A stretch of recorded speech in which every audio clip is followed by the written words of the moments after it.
Magluluto tayo ngayon for suhoor. So, ang iluluto ko ngayon ay bihon na may isda. Tama po ang narinig ninyo kasi yung normally, di ba, manok yung sinasahog sa bihon. But this time, isahog natin yung isda. So, ito yung isda na parang medyo makalat-kalat pa siya kasi tinanggalan ko ng mga tinik-tinik. Naka-stove kami. So, pasensya na kung hindi siya malinis tignan. Nasunog na yan kaya mahirap na siyang linisin. Lagyan na natin guys yung sibuyas. Saka naman natin ilalagay ang ating bawang. So, wait lang natin mag-golden sila. Golden retriever. Ilalagay na natin itong ating isda. Leftover na isda. Ito, lalagyan natin ng tayo kunti lang. Pampalasa lang. Ito na naman tayo. Parang nagmukha siyang pastil. Soon guys, magluluto rin ako ng pastil. Specialty namin yun. Guys, huwag nyo lalagyan ng pork. Yun na nga lang yung pagkain namin. Lalagyan nyo pa ng pork.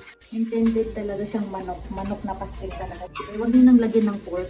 Kung lalagyan nyo pa ng pork, hindi na namin alam kung saan kami lulugar. Hindi na namin pagkakatiwalaan yung mga restaurant na may pastil kasi iisipin namin may pork sila. Meron na kayong lechon, di ba? Huwag nyo nang idamay yung pastil. Yan na nga lang yung halal na food na nakakain namin.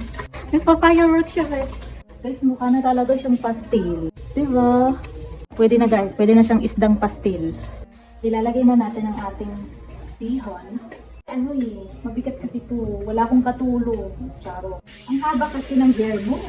Ayun guys, ilalagay na natin ang toyo. Nagdadagdag ako ng oil. Kasi sabi nila, the more oil, the more masarap. Ilagay na natin, itodo na natin ng black pepper. Mekos-mekos na natin. Maliit kasi yung kawali natin, bish.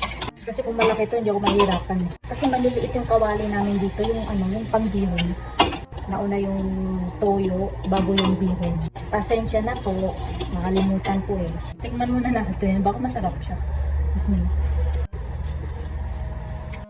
Malapit na. Medyo matabang. Nilagay na natin to.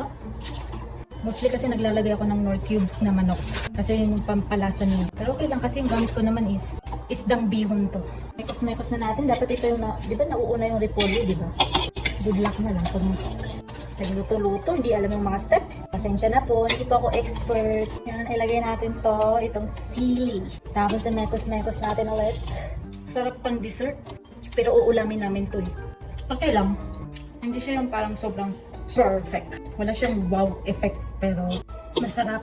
Masarap siya with rice. Okay lang. 7 out of 10.